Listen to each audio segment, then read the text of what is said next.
Hailey van Lith entered the transfer portal after just 1 year with LSU and has moved on to TCU. There's a lot of discussion on whether or not LSU ruined Hailey van Lith and her career, and if they are to blame for her draft stock tanking.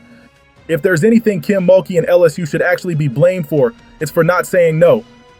They never should have let her transfer there in the first place. It didn't make any sense for either party involved. There was no reason for LSU to add a high-volume scorer over a proven point guard in the transfer portal. But there's a lot of revisionist history going on. It's important to remember why she left Louisville in the first place. She had an entire system built around her, maximizing her skill set, but that wasn't satisfactory. She wanted to play at a college that would promise her point guard responsibilities. LSU did not sabotage her and force her to play point guard. She literally asked for it. I think I bring a different type of leadership that I'll be able to help with. I'm a little bit more of like a calm personality, a different taste. I think, I do have point guard skills. A lot of people are like, oh, she's not a point guard. Oh, she doesn't shoot. And that's a lie. Okay. I'm gonna come here, stand on 2 feet and tell everybody right now that's a lie. It's about what opportunity I've been given. And I think at LSU, I'll be given an opportunity to play point and show that I can run a team. LSU did not ruin Hailey van Lith. What happened is that way more people watched LSU compared to Louisville. Hailey van Lith is a good player, but if we're keeping it real, the coverage she gets is very disproportionate to her skill level. She hasn't made a single AP All-American team in her entire career, only 2 All-Conference first teams, and has 0 defensive awards, but gets coverage like she's a top 5 player. Hailey's junior year was considered her best season, and it was talked about everywhere.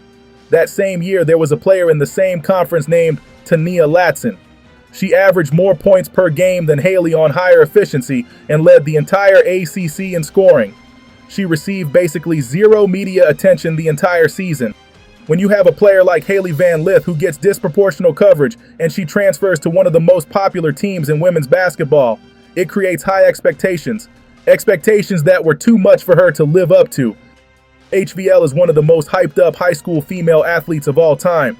Because of this, the media desperately tries to make her one of the faces of women's basketball, even though her performance doesn't back it up, but that hasn't stopped them from trying. People were expecting things that she cannot do, which is why so many casual fans were shocked by her lack of performance. The same problem she had at Louisville plagued her when she went to LSU. Hailey van Lith is a bad defender, and no, this has nothing to do with her getting cooked by Caitlin Clark. The only difference is that 12 million people saw it live when she played Iowa. She was a mediocre defender her freshman and sophomore season, but she became a complete defensive liability in her upperclassmen years. Hailey van Lith has massive difficulties guarding any decent scorer in one-on-one coverage. Jeff Waltz ran mostly zone to help with that, but that didn't stop the other team from hunting her in zone coverage too. She has the worst defensive rating out of any player on LSU. A lot of times Kim would just roll with it, but sometimes it got so bad, Kim had to yank her out the game. When she would get yanked out of the game, LSU would get criticism for destroying her confidence, but when she stays in the game, well, we all saw what happened.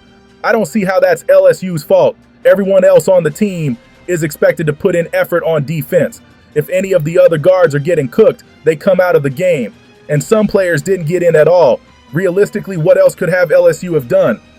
They gave Hailey the entire season to learn point guard, even at the expense of Lastier Poa and Angelica Velez. Despite having a plethora of scorers, LSU still ran a lot of design plays for her to score.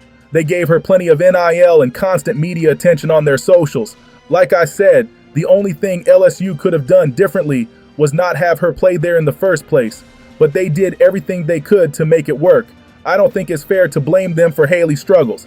The person who deserves the most blame is whoever told her she needs to learn point guard during the season she's supposed to be entering the draft. Hailey never needed to be a point guard to make it in the WNBA. What she needed to do is reduce her turnovers, increase her efficiency, and most importantly, not be a defensive liability. She was always going to get drafted because of her huge following. It's about making sure she can stay in the league. Not being a point guard wasn't going to get her cut. What will get her cut is her not fighting over screens, taking bad shots, and lazy turnovers. The TCU move was surprising, but I think it was the right move because it's a mutual benefit. TCU badly needs more publicity. Or should I say positive publicity? Because usually when they get mainstream coverage, it's for the wrong reasons. Hailey van Lith is the most popular player in the portal. They also badly need a scorer. Hailey can provide that. TCU isn't under a ton of pressure to win, so the coach doesn't have to take her out the game when she's messing up. They just got Maddie Shear, who is a point guard, so Hailey can be a full-time shooting guard. This is much more beneficial to Hailey than her trying to force herself on a title-contending team, because it would just be LSU all over again. For example, let's say she committed to UConn. They would be forced to bench a really talented underclassman for her, which is a great way to make them leave. And Gino would be forced to bench Hailey when she starts turning the ball over and getting cooked on defense. I'm glad that Hailey van Lith went to a school like TCU where she will be the main focus, because latching on to a potential title contending team would have been disastrous for both parties involved. After the season TCU had, they will love someone like Hailey van Lith. They won't complain because they aren't used to winning. TCU has a TikTok super team. I'm sure attendance will go way up and Hailey will be able to put up much better stats in the Big 12. What's weird is that she hasn't announced the move yet officially, even though some reliable sources have reported on it. But assuming she goes there, it's a great fit. That's it for this video. I plan on making a lot more videos regarding players in the transfer portal, so stay tuned for that. Thanks for watching.